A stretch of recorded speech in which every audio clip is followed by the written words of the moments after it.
Glória a Deus, queridos. Boa noite. Tudo certo? Tudo bem? Mas se não tivesse também, você não ia dizer, né? Glória a Deus. Então, para mim é um prazer estar aqui. O louvor pode ficar à vontade. A gente veio para um chá de mulheres ontem. Nossa, foi tão bom, né? Quantas mulheres estavam aqui ontem? Pronto. Né? Tudo tão arrumadinho, com tanto detalhe, com tanto carinho, com esmero. Eu acho isso tão valoroso, né? Acho que tudo que tinha posto aqui estava dizendo: Deus ama você, a gente ama você, né? E foi maravilhoso, amém? Tivemos aqui hoje de manhã e agora à noite, assim que terminar o culto, a gente vai para casa, porque amanhã, vida real, amém? Tudo continua normalmente. Eu gostaria de falar de alguns livros, mesmo que não tivessem me pedido para fazer isso, eu acredito que eu faria mesmo assim. Quando eu nasci de novo, eu tinha 16 anos. E eu lembro que eu tinha muita fome, muita sede. E eu morava em Fortaleza. E eu me converti na mesma igreja que hoje tem o grupo, os jovens daquela igreja onde eu me converti hoje são os pastores das igrejas de Fortaleza. Gilmar e Vera, da igreja do Via Sul, Mansueto e Simone, da igreja de Benfica. Quem conhece as igrejas de Fortaleza, do Ceará, sabem. E eu me converti com aquele grupo ali, era todo mundo solteiro, e andava todo mundo junto, a gente se reunia para orar. E Natan liderava o grupo na época. E eu lembro que a gente morava no mesmo bairro, e eu estava indo para a escola na época, acho que eu fazia primeiro ano, não lembro.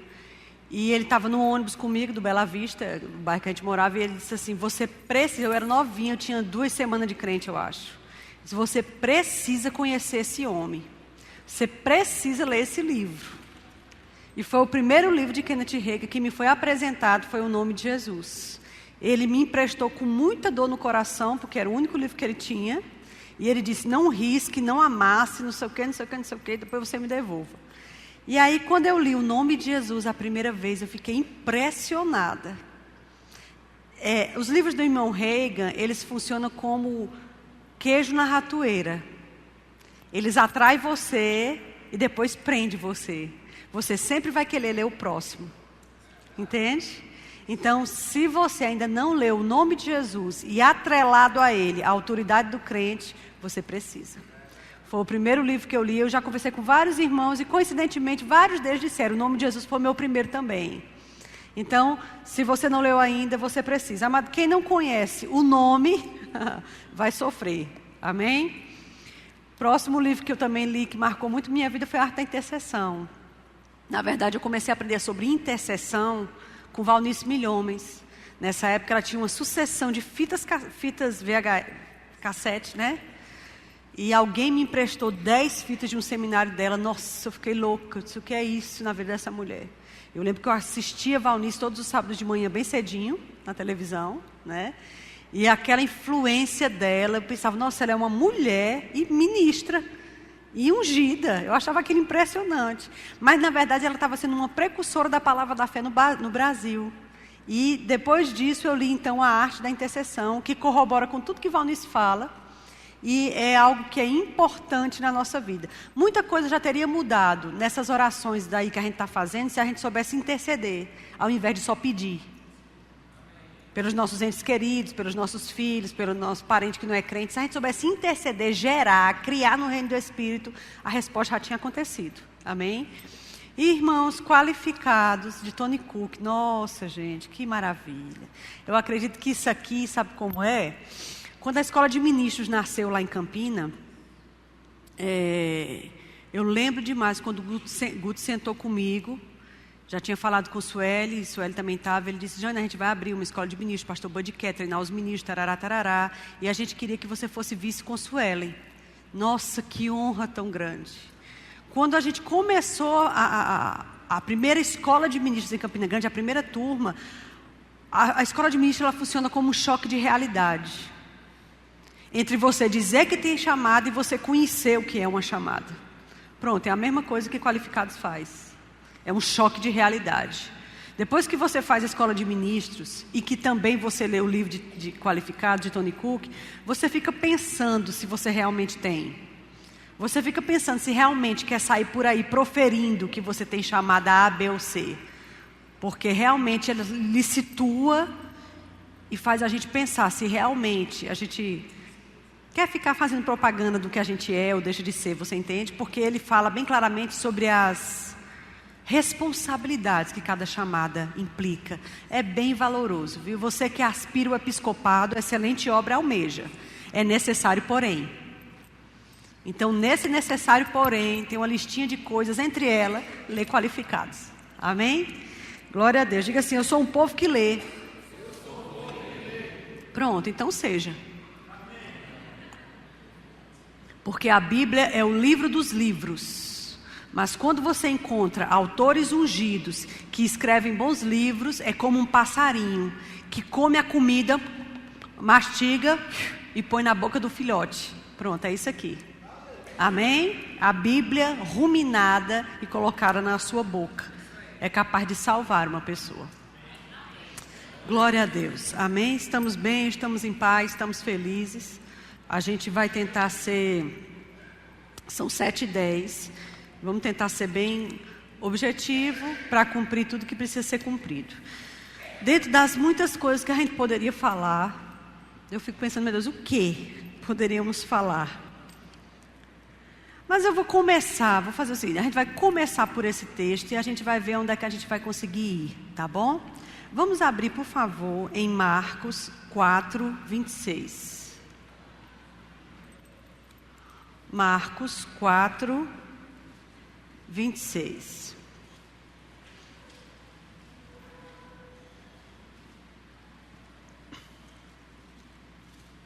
Isso aqui é Jesus falando. Ele diz assim: e disse ainda: o reino de Deus é assim, como se um homem lançasse na terra a semente, e depois dormisse e levantasse de dia e de noite, e a semente germinasse e crescesse, não sabendo ele como.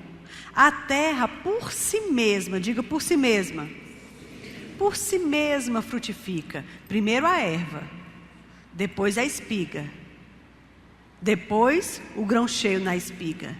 E quando o fruto já está maduro, logo se lhe mete a foice, porque é chegada a ceifa. Deixa eu te dizer uma coisa. Todas as vezes que você vê nos evangelhos Jesus contando uma parábola, você fica ligado, fica esperto. Porque ele está querendo trazer uma verdade muito importante, que de tão importante ele está tentando simplificar, trazendo ela como uma história que tem o cotidiano do povo. Senão o povo não pega. Você entende? Porque geralmente é um princípio ou uma verdade tão profunda que se ele fosse falar com todas as letras, o povo não ia pegar. Aí ele vai e torna aquilo uma história, com coisas do cotidiano, as aves, o mar, os peixes, a semente, a terra, para que o povo consiga pegar. Porque o bom mestre, ele deve se fazer entender. Bom mestre não é aquele que você ouve e diz assim: nossa, tinha umas palavras muito bonitas, mas eu não entendi nada. Não, o mestre você tem que compreender ele, senão ele não é mestre. Ele não veio complicar, ele veio esclarecer. Jesus é o mestre dos mestres. Toda vez que começar uma parábola nos evangelhos, Jesus contando, fique ligado. É porque é uma verdade muito profunda. E todas as vezes que essas parábolas começarem dizendo: porque o reino de Deus é semelhante a, porque o reino de Deus é como se, essas aí então você fica mais ligado ainda. Você entende? Essa que ele está falando aqui não é nenhuma parábola. Ele está falando aqui um princípio. Ele está contando aqui um fato, uma receita, uma dica. Ele diz assim: porque o reino de Deus, quando ele está dizendo aqui o reino de Deus, ele está querendo dizer o seguinte: o reino de Deus estabelecido na terra, quando os homens começaram a nascer de novo e a igreja se estabeleceu, a forma de vida que o povo nascido de novo tem que ter é o reino de Deus. A forma como as coisas de Deus funcionam aqui na terra é esse reino de Deus. Amém? E ele está dizendo, a forma dos acontecimentos divinos no meio do povo de Deus, que é o reino, funciona assim. Como uma pessoa que pegou uma semente e lançou na terra. Depois foi, dormiu e acordou, de dia e de noite. Dormir e acordar, de dia e de noite, fala de tempo. Amém? Aí ele diz, e não sabendo ele como, frutificou a planta. Porque a terra por si mesmo frutifica. Primeiro a erva, depois a planta, a espiga e então o grão cheio na espiga. E quando está maduro, aí se lhe mete a foice. O que ele está falando aqui? Ele está dizendo que tudo no reino de Deus, aqui na terra, funciona por etapas. E só vai chegar a ser maduro para você colher e comer aquilo um dia, se você começar na plantação. Tudo. Você entende? Tudo começa com aquela plantação. O que você quer ser amanhã? Você e eu não vamos ser nada se a gente não começar com aquela semente. Você entende? O que seus filhos, você quer que seus filhos sejam amanhã? Não vão ser nada se não começar com a semente. Que tipo de casamento você quer? Tanto o que não casou ainda como aquele que já é casado. Eu quero melhorar o meu casamento, então começa com a semente. Mas é porque eu tenho pressa. Não existe micro-ondas no céu.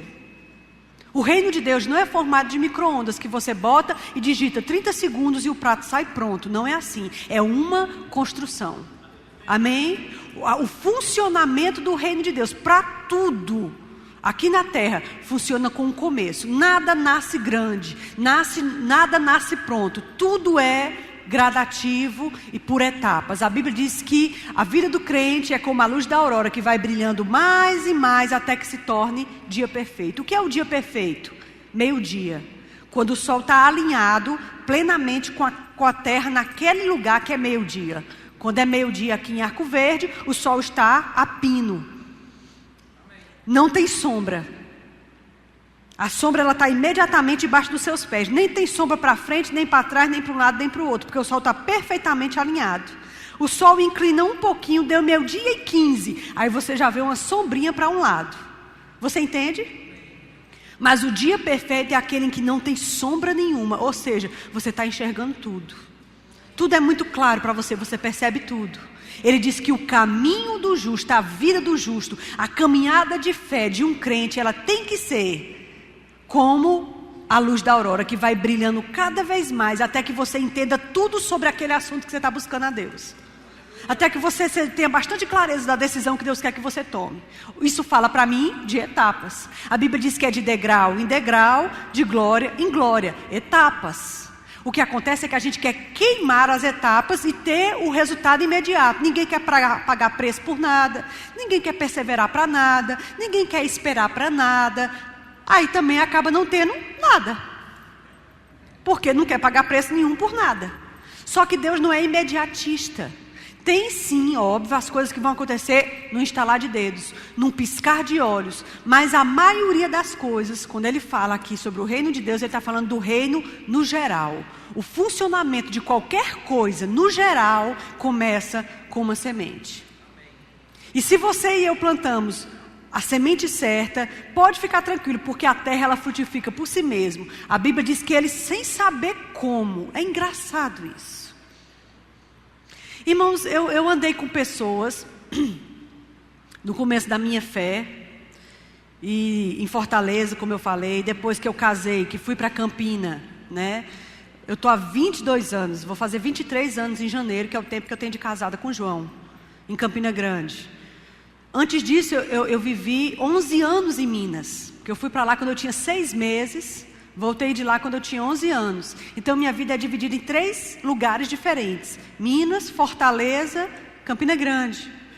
E eu conheci pessoas, tanto no início da minha fé em Fortaleza, como depois que eu cheguei em Campina. E eu via o jeito da pessoa, a atitude, as ações, o que ela falava. E eu pensava sobre essa pessoa, se nada mudar na vida desse menino, se essa menina não tomar uma tangente e pegar outro caminho, o futuro dela vai ser difícil. E realmente, hoje todo mundo cresceu, casou, teve filhos. E eu fico pensando, o que essa pessoa construiu para chegar nesse lugar que ela está? Vocês estão comigo? Eu tenho, por exemplo, o exemplo de Marcelo Saraiva. Ele trabalha no ministério, é um professor itinerante, mestre na palavra, né? Trabalha na coordenação doutrinária do Ministério Verbo da Vida, mas ele era um rapaz solteiro, cearense, que veio fazer a escola, o sem treinamento lá em Campina Grande, a escola Rema. Não tinha onde ficar. João falou comigo, disse: vamos colocar ele aqui em casa. Ficou num quartinho da secretária, tinha uma cama, tinha um banheiro.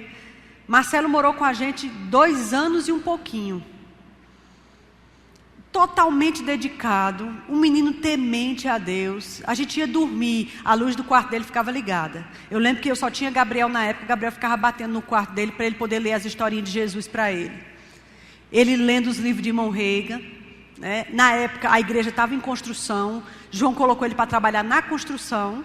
Quem conhece Campina Grande sabe que ali onde tinha a igreja na Prata, é longe de onde tem a igreja nova hoje, lá na Floriano Peixoto. Marcelo ia a pé, porque a gente morava ali perto da Prata, nessa época. Ele ia a pé para a construção e voltava.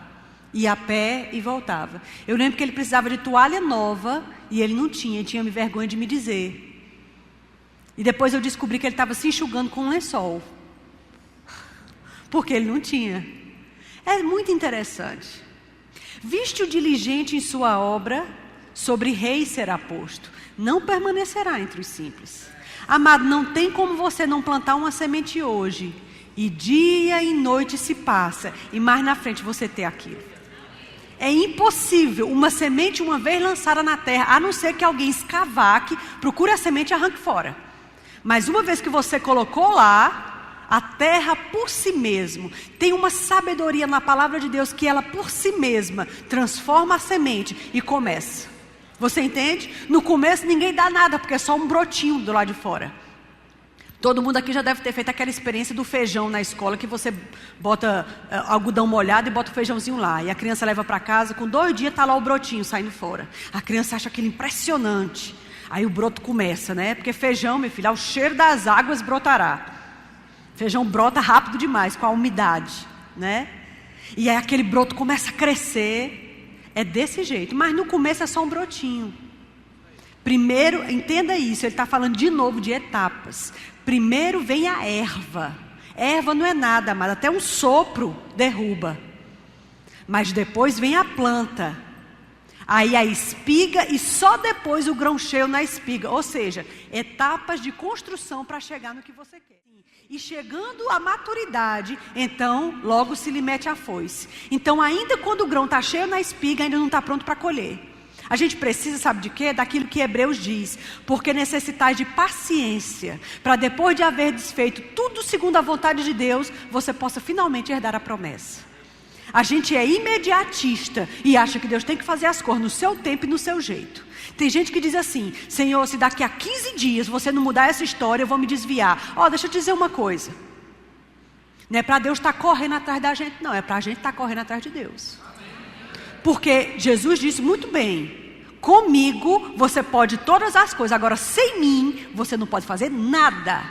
Sabe o que é nada? É zero. Você não vai ser um bom profissional, não vai ser um bom patrão, não vai ser um bom funcionário, não vai ser um bom marido, não vai ser uma boa esposa, não vai ser um bom ser humano. Fora de Deus, desligado da videira, você só perece. Fica ligado, fica esperto. Jesus ele disse assim: vocês são a luz do mundo, o sal da terra, não foi? Todo mundo conhece isso. Mas sobre o sal ele disse assim: se o sal se tornar insípido, sem sabor, ele já disse: eu quero te avisar, para nada mais você vai prestar, senão para ser lançado fora e pisado pelos homens. Aí a gente ouve as historinhas de Jesus e pensa que a gente está ouvindo falar de Chapeuzinho Vermelho. Irmãos, toda vez que ele estiver falando alguma coisa, seja o que for, preste atenção, porque é Deus encarnado que está falando. Ele está, na verdade, dizendo, sabe o que? Ele está dizendo o seguinte: se você e eu, deliberadamente, não afetarmos mais o meio em que a gente vive, e decidir, não quero mais salgar, não quero mais nada com Deus, não quero mais nada com essa vida com Deus, não acredito mais na palavra, não sei para que eu fui fazer o rema, ele está te avisando, se você parar de salgar, o seu destino só é um, porque para nada mais presta.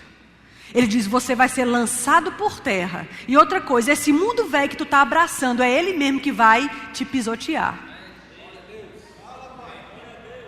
Amado, é tudo tão certeiro, ele é tão certeiro no que ele diz. Eu fico impressionada como a gente se acostumou com as palavras de Jesus, como se elas não fossem se cumprir. Amém? Mas ele disse, não vai passar um tio sem que nada se cumpra. Nada. Tudo vai ser exatamente assim. E se ele está dizendo que tudo no reino de Deus funciona primeiro com a semente, e que você tem que ter paciência, porque é primeiro a erva, a planta, a espiga, e depois o grão cheio na espiga, então significa que você precisa de paciência.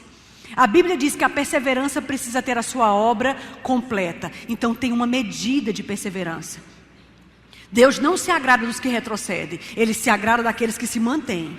A Bíblia diz que aqueles que confiam no Senhor serão como um monte de Sião. Eles não se abalam, mas eles permanecem. Amém? Eles permanecem para sempre. Teve um JPN, ano atrasado. Ixi, que JPN maravilhoso. Joshua Adams estava ministrando. E no último dia, era um domingo de manhã, ele tinha tido um sonho do sábado para o domingo. E no domingo ele veio contar esse sonho. Quem estava nesse JPN? Tinha alguém? Não? Pronto. É importante que os jovens estejam no JPN, viu, gente? É muito bom o JPN. Amém, não é, Ju? É muito bom, vocês precisam. E Joshua contando o sonho, ele estava bem impressionado, né? Ele sonhou do sábado para o domingo, ele estava contando o sonho domingo de manhã, estava bem fresquinho. E ele disse que ele via várias palmeiras bem grandes e bem grossas, porque uma árvore, quanto mais grossa e mais alta, significa o tempo que ela está existindo aqui embaixo. Ou seja, era uma árvore antiga, umas palmeiras grandes, bem grossas, ele via aquelas palmeiras. Aí ele disse que uma parte dessas palmeiras começava a se inclinar, e se inclinava a tal ponto que suas raízes saíam de dentro da terra, porque elas se baixavam até o chão. E outras não, se mantinham. Calma que eu não vou me contradizer. Estou só entrando em outro contexto aqui. E ele contando o sonho, disse que ela se baixava até que expunha as próprias raízes. Aí ele disse que ele ficava de longe olhando, e ele olhava mais para frente, e vinha uma grande tempestade, com um grande vento e chuva, e ele se escondia atrás de um muro, e ele dizia, Senhor, essa chuva vai me matar. Ele disse, não, eu vou proteger você, eu quero só que você assista. Aí quando ele viu aquilo, o que ele pensou?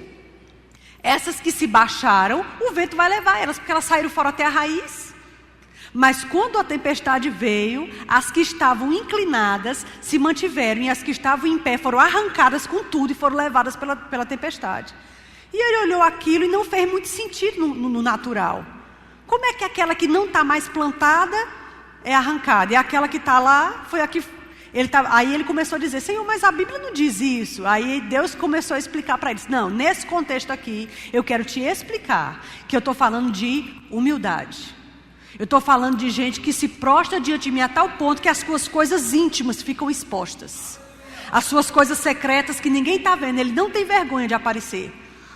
Ele se mostra, ele se baixa tanto para mim que ele não se preocupa com a sua reputação escondida. Você entende? Esse tipo de gente, quando vier a ventania, eles se permanecem. Mas aqueles que não se inclinam para Deus de jeito nenhum, porque eles têm um nome para preservar. Eles querem que a foto deles saia nos cartazes. Ele tem um ibope para manter. Essas pessoas, quando a tempestade vier, serão arrancadas. Eu achei isso tão propício, amados. Ele não estava falando de erva. Ali não eram ervas que o vento levou, ervas que se baixam. Não, ele estava falando de planta pronta. Ou seja, de espiga já cheia. Pronta para a ceifa. Está falando de crente velho. De gente nascida de novo há muito tempo. Talvez alguns de nós já no ministério há muito tempo. Ele estava dando uma dica.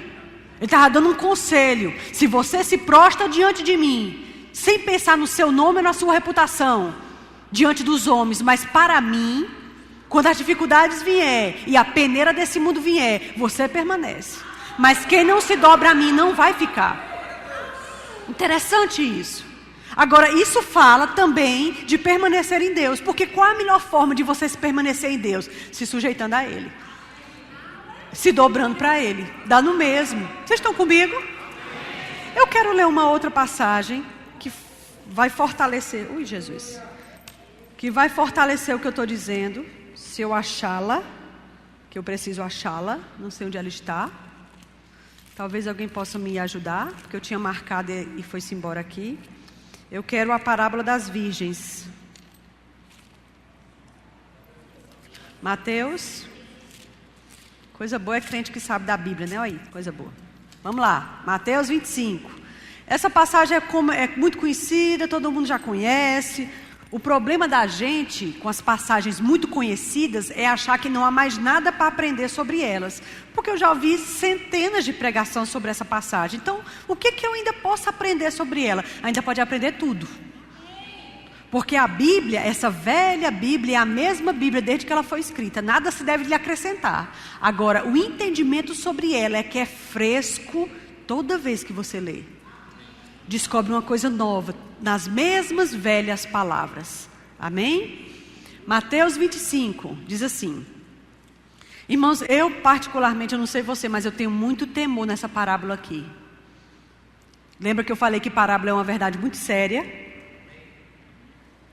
É tão séria que ele tentou simplificar, porque senão ninguém entendia. Pronto, fique ligado. Isso aqui é Jesus dizendo, não é Paulo não. Então o reino dos céus será, diga será. Na tua Bíblia tem será? Alguma Bíblia aí diz, porque o reino dos céus é, ou o reino dos céus foi? Todas as Bíblias diz será? Será é o quê? Presente, passado ou futuro? Futuro. Pronto. Ele vai falar agora de uma coisa profética. Na verdade, ele vai te dar um vislumbre do que a igreja está para viver daqui a pouco. Daqui a pouco. A gente precisa parar de olhar para isso aqui como se fosse a história do Chapeuzinho Vermelho. Precisa parar de olhar isso aqui como, não, minha avó já dizia isso, minha bisavó já dizia isso, que Jesus estava perto. Não, mas isso vai demorar muito. Eu acho melhor a gente ter cuidado. Amém? Porque o reino de Deus será. Que reino? O funcionamento das coisas de Deus aqui embaixo no meio da igreja vai funcionar assim. Semelhante a 10 virgens que tomando suas lâmpadas saíram a encontrar-se com o noivo. 5 delas eram nécias e 5 prudentes. As nécias, ao tomarem suas lâmpadas, não levaram azeite consigo. No entanto, as prudentes, além das lâmpadas, levaram também azeite nas vasilhas. E tardando o noivo, diga tardando. Quanto tempo faz que você ouve que Jesus está para vir? Tempão, né? Paulo já disse que ele não tardaria, só que Paulo disse isso faz quase 2000 anos. Tardando o noivo. Amém? Tardando o noivo foram todas, diga todas. Todas é o quê? Todo mundo, tanto as prudentes como as nécias. Os 2 grupos, todas foram tomadas de sono e adormeceram. Mas, à meia-noite, ouviu-se um grito. Ei, o noivo, saí ao seu encontro. Então se levantaram todas, aquelas virgens, e prepararam suas lâmpadas. As nécias disseram às prudentes: dai-nos do vosso azeite, porque as nossas lâmpadas se apagaram, estão se apagando. Mas as prudentes responderam: não, para que não nos falte a nós e a vós. Ide aos que vendem e comprem. E saindo elas para comprar, chegou o noivo. As que estavam apercebidas, aqui não é mais as prudentes. Elas aqui não são mais chamadas de prudentes, elas são chamadas de apercebidas. As que estavam apercebidas entraram com ele para as bodas e fechou-se a porta. Mais tarde chegaram as virgens nécias, clamando: Senhor, Senhor, abre-nos a porta. Mas ele respondeu: em verdade eu vos digo que não vos conheço. Vigiai, pois, porque não sabeis nem a hora, nem o dia. Ele disse que o reino dos céus será. Ele está falando agora de uma coisa que a igreja vai viver. Aí ele pega o exemplo e diz: é como 10 virgens. Aí ele divide o grupo. 5 delas eram nécias, tolas, infantis, imaturas espiritualmente, carnais. As outras 5 eram prudentes, maduras, apercebidas, espirituais, conhecendo quem é seu Deus. Sabe quem são as 10 virgens? A igreja. Toda a igreja na terra. Toda. Ele está falando de algo aqui para os nossos dias. Porque ele sabia que ele não ia voltar na época de Paulo. Ele não ia voltar na época de Calvino. Ele não ia voltar na época de Smith e Wigglesworth. Então ele não estava falando desse povo, dessa caminhada. Ele está falando de uma coisa que talvez, muito provável, é essa geração que vai provar isso aqui.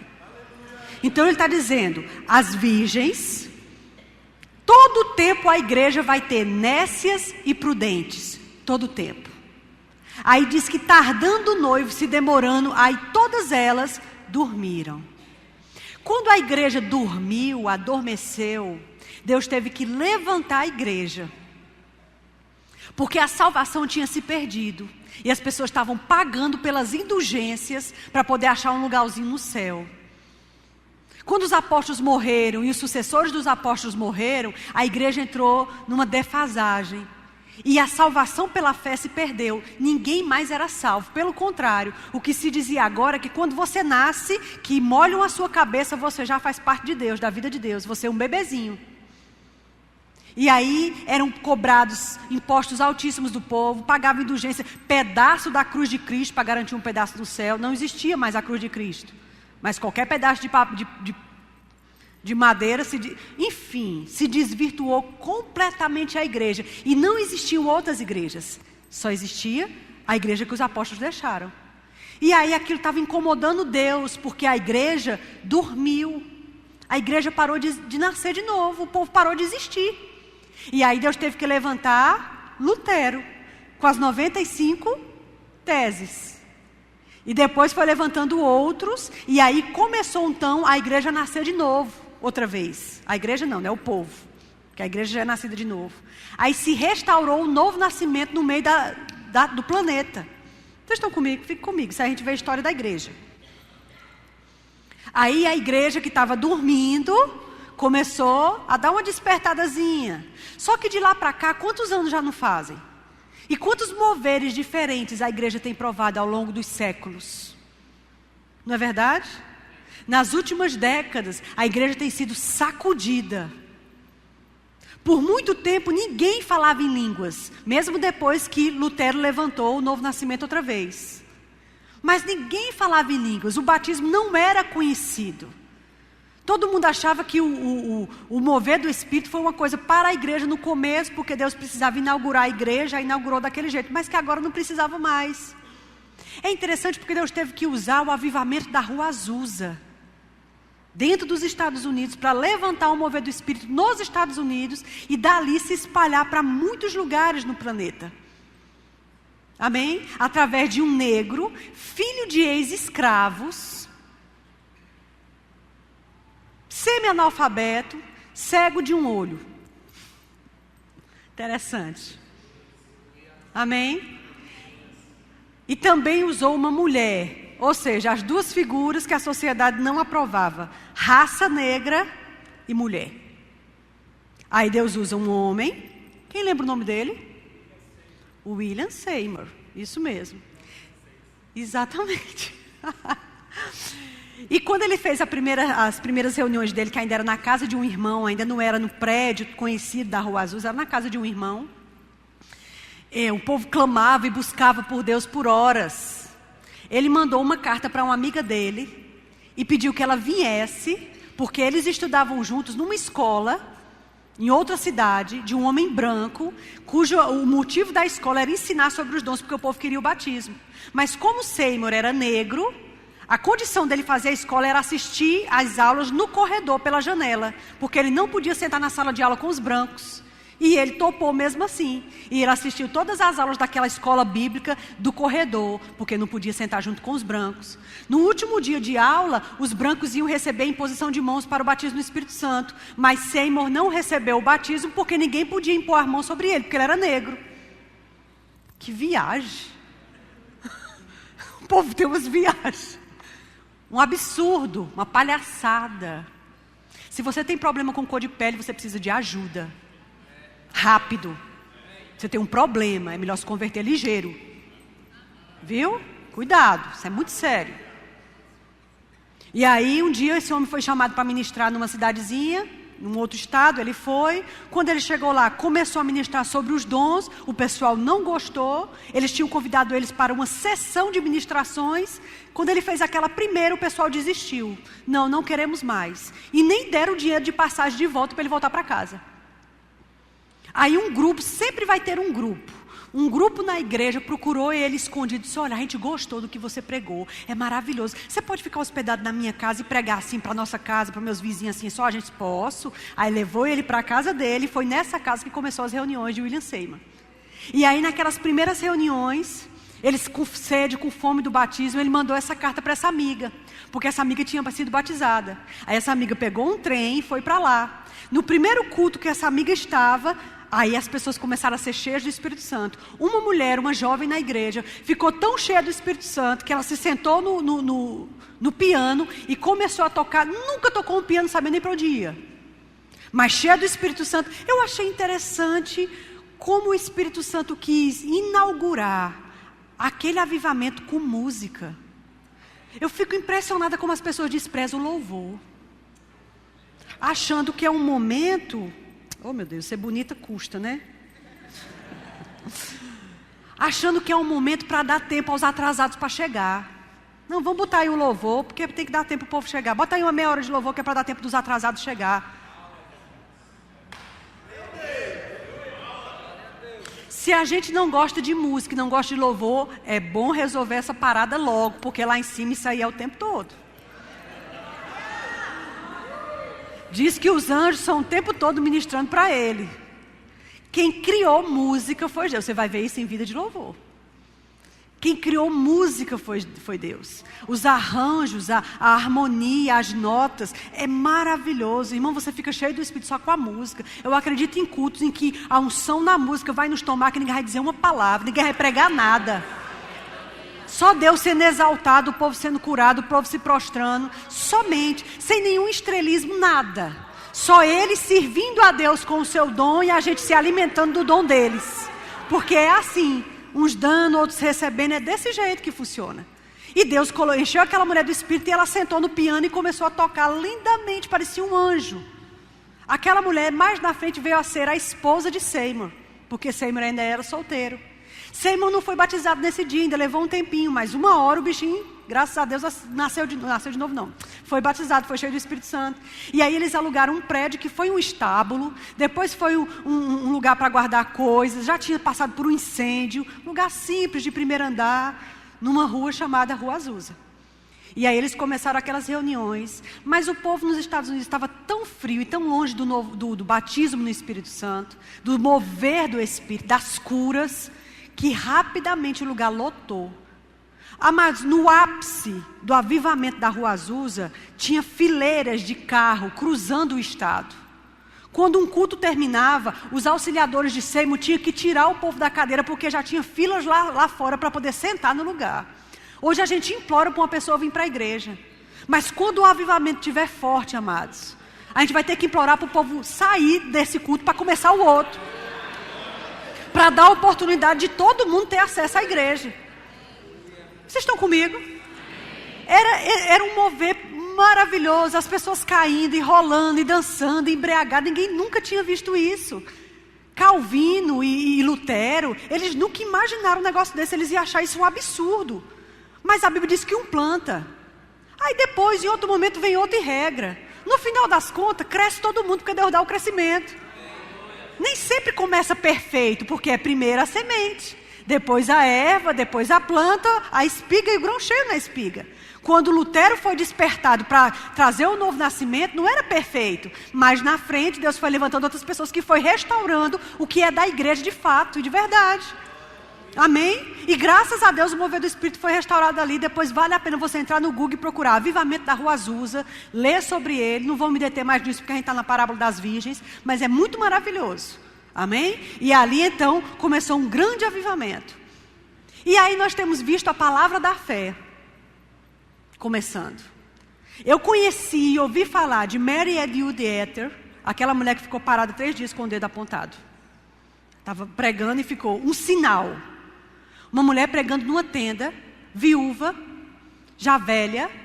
No século passado, mulher não fazia nada, a não ser cozinhar, afiar, tecer, criar menino. E essa mulher já velha, pregando, ficou com o dedo paralisado. Todos os jornais da época noticiaram aquilo. Foi um sinal. Depois de 3 dias, aquela mulher simplesmente continuou pregando de onde ela tinha parado. O pessoal ficou impressionado, fileiras de carro para ver aquela mulher. Impressionante, amado. Nós tivemos Catherine Kuhlman, mais para cá. Nós tivemos Smith Wigglesworth. Nós tivemos grandes nomes da fé, até que nós tivemos Kenneth Hagin. Eu conheci essas pessoas pelos livros de Eamon Hagin. A igreja, ela começou a acordar. Porque, na verdade, todo mundo dormiu uma certa época da história. Mas depois, todas as 2 virgens, 2 grupos de virgens, começaram a despertar. Tanto as nécias, como as prudentes. Todo mundo acordou. Você entende? Eu acredito que a igreja não está desperta ainda não, mas vai despertar. Precisamos acordar todos. E eu acredito que esse chacoalhado, ele já tem começado. Amém?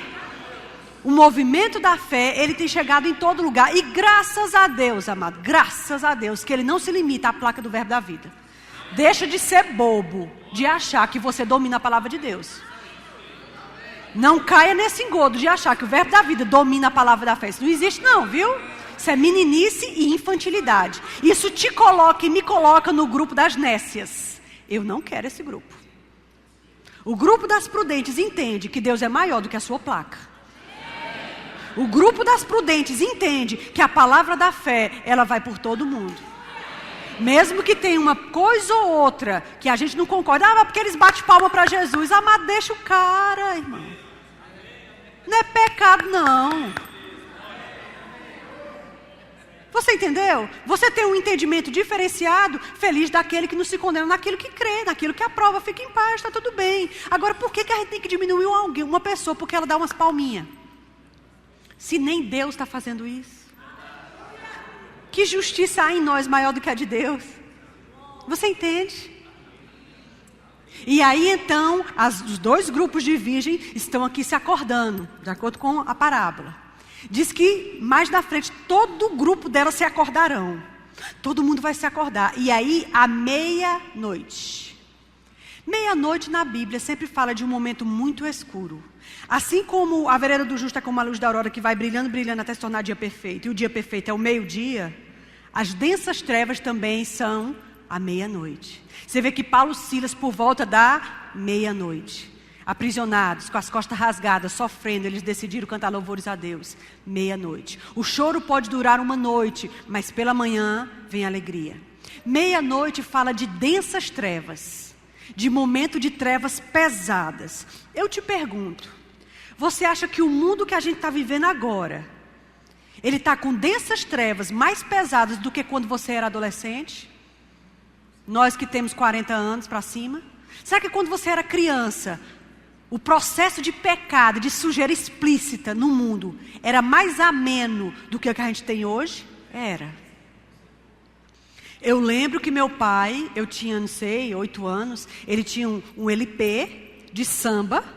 E eu lembro que meu pai, quando ele me via mexendo nesse disco, ele tirava. Me dê Beatriz, Janaína. Beatriz é minha menina. Jane, tira esse daí. Não pegue nessa capa não. Eu queria ver. Por quê? Porque a capa era a mulher com um short. Aí ela pegava o short e amassava aqui na frente. Toda molhada, salpicada de água nas coxas dela. Também era só isso, das coxas dela pra cá. Aí ela assim, apertando o short. Só isso. Meu pai achava um absurdo. Não, Janaína, sai daí. Não pode ver isso. Oh. Irmã, hoje a mulher, ela se agacha debaixo da câmera. Todo mundo vê tudo. E está tudo certo. Porque é abaixando a boquinha da garrafa. Você não. Os guri hoje, graças a Deus, não o meu. Que o meu não sabe nem para onde vai um forró. Graças a Deus. Mas os meninos aí, amado, no mundo, eles vão para a festa, eles beijam e ficam com qualquer pessoa. Pode ser um homem, pode ser uma mulher, pode ser não sei quantos homens juntos, não sei quantas mulheres juntas. Não tem mais limite, acabou.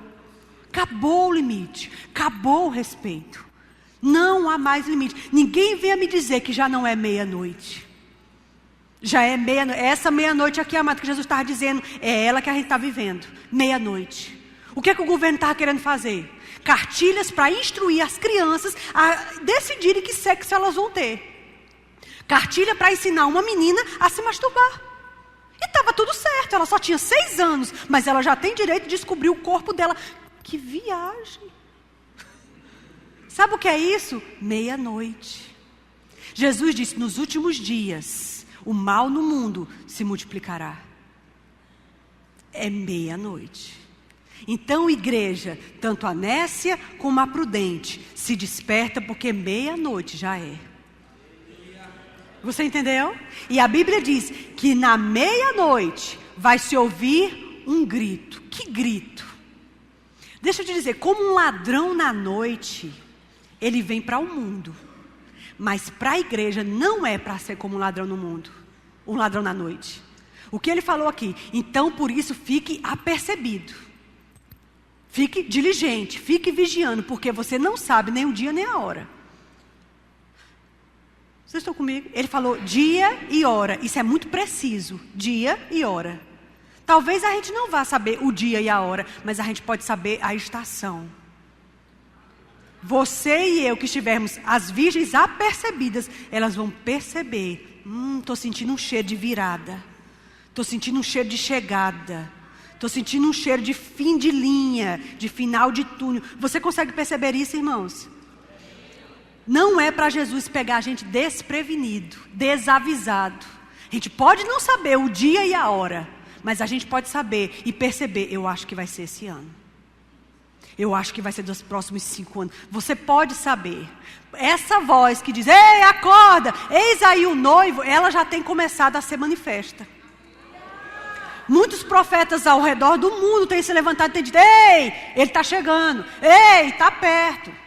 Estudiosos de escatologia ousaram, pelas muitas profecias da Bíblia, pelos livros de Daniel, pelas sequências de luas de sangue. Tivemos uma esse ano.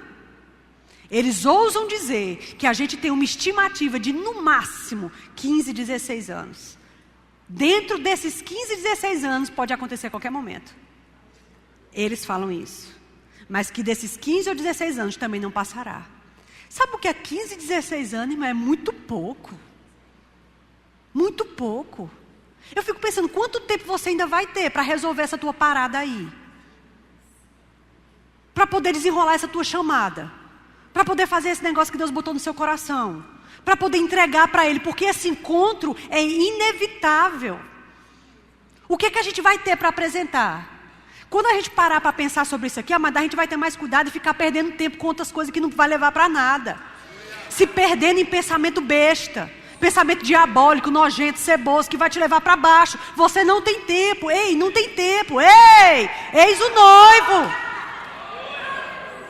A voz, uma vez perguntaram para João Batista e disseram, Senhor, quem és tu? És um dos profetas, és não sei quem lá que voltou.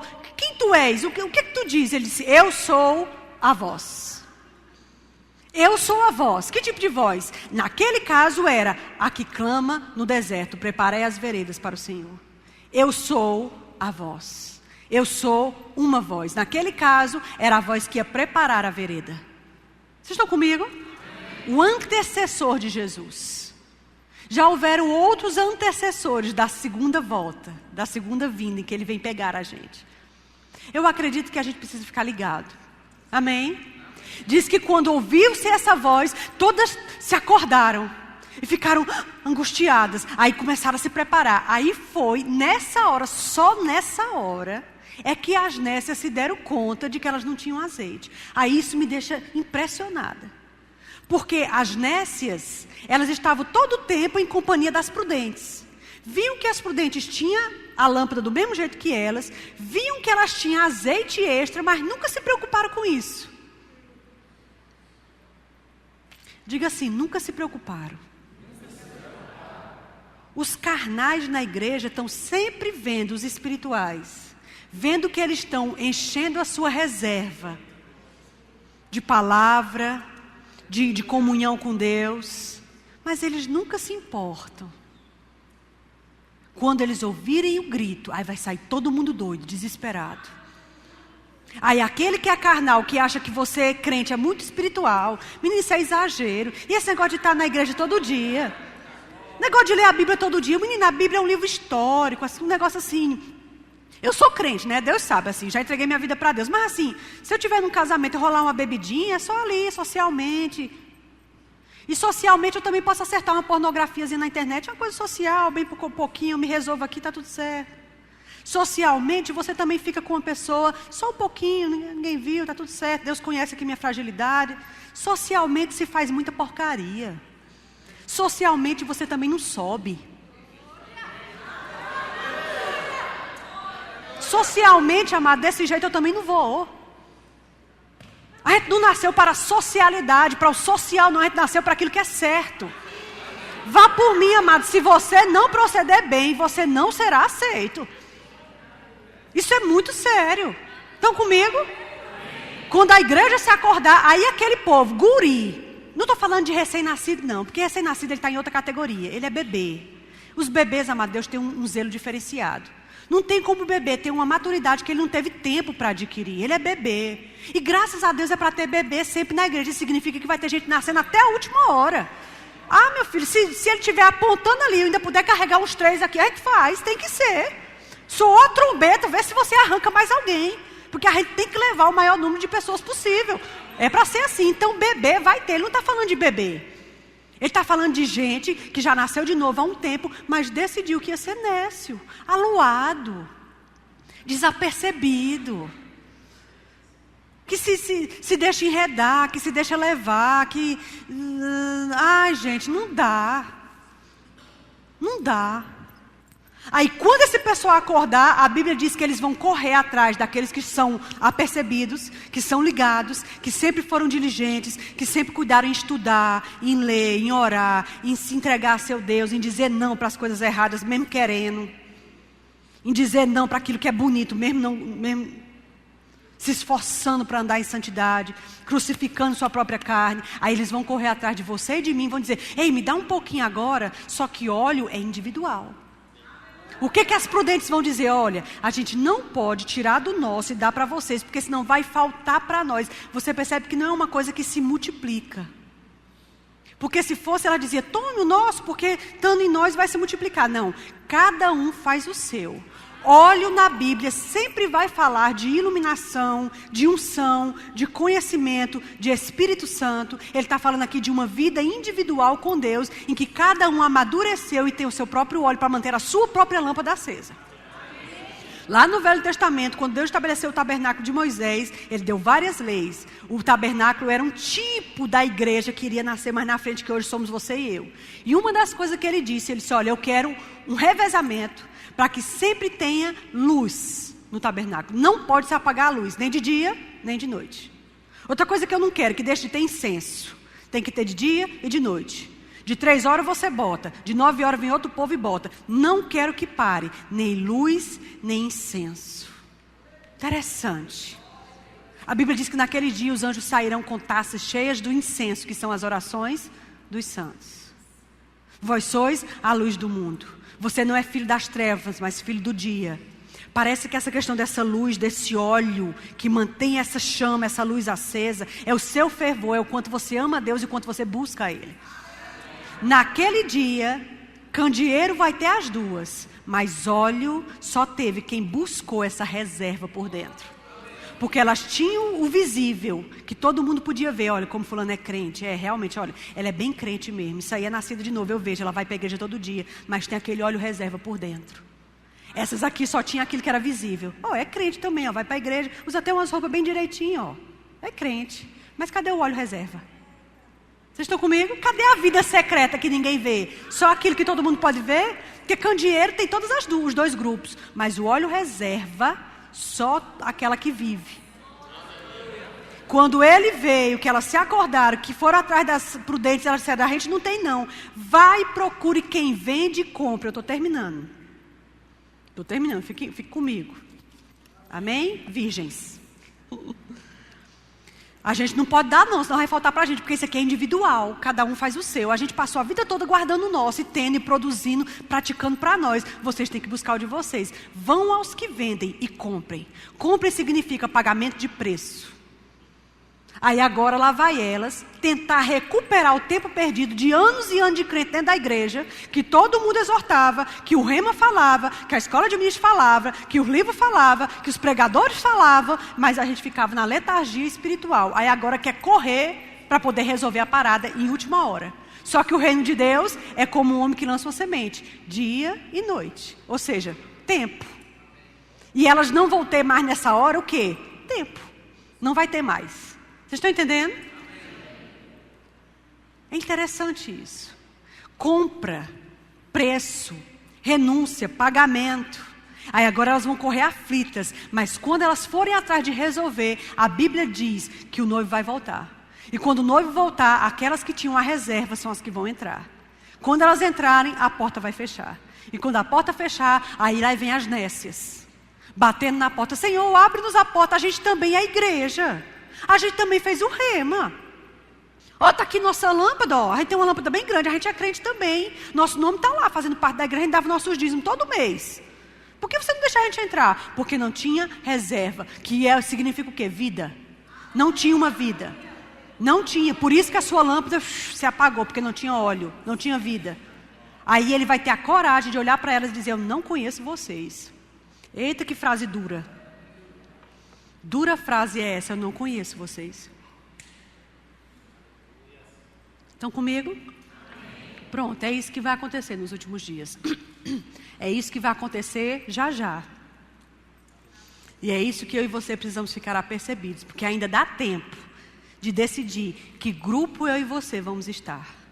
Porque ele está dizendo que vai ser desse jeito. Ele não está dizendo que talvez possa acontecer diferente, não, ele está avisando. Vai ter 2 grupos no meio da igreja no dia que eu voltar. Um grupo vai entrar, outro grupo vai ficar. Decida qual é o grupo que você vai fazer parte. Amém, queridos? Porque a voz que clama, ei, o noivo está vindo, ela já está soando, já faz um tempinho. Meia-noite, meu filho, a gente já está vivendo e só vai ficar mais noite ainda. Mas a gente é que tem que se despertar. Tem uma parte de gente nascida de novo que vai ficar.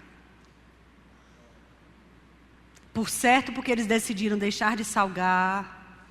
Por certo, porque eles decidiram apostatar da fé. Negar a fé. Porque não tinha óleo. Entende? Eu conheço pessoas que se desviaram. E isso é bem delicado. Eu vou terminar com isso. Tenha cuidado com esse negócio de se desviar. Eu vou provar do mundo um pouquinho, porque Deus é muito misericordioso. Depois que eu ficar lá um pouquinho, coisa pouca, assim, 6 meses, aí eu volto. Esse negócio de vai para cá, vai para lá, Deus não aprova isso não. Aí enquanto está lá fora, faz tudo que não presta, tudo que quis fazer na sua carne, enquanto era crente, mas não podia. Mas agora com esse legado, essa placa de desviado, agora eu posso. Depois eu me arrependo, volto para dentro da igreja, que Deus é misericordioso, né? Pronto, aí fica tudo bem. Deus não gosta desse acerto aí não. Não vai funcionar. Cuidado que você vai, talvez nem volte mais. Estão comigo? E a vinda do Senhor é inevitável. Inevitável. Amado, vai desaparecer da terra bilhões de pessoas, de repente. O povo vai ficar muito angustiado.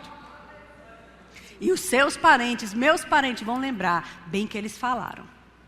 Isso não é história da carochinha, isso não é história de Chapeuzinho Vermelho, não, isso é uma verdade. E não vai demorar, amém? Então pense sobre isso, pense que se você quer uma mudança hoje e quer fazer parte das virgens sábias e sair do grupo das nécias, tudo começa plantando uma semente. Ou seja, eu vou ter que dar o primeiro passo, eu vou fazer a minha parte. Esforça-te, aí eu te ajudarei. Achegai-vos a mim, aí eu me achegarei a vós. Você vê que você toma o primeiro passo, aí ele vai e toma o segundo. Mas ele espera a nossa primeira atitude.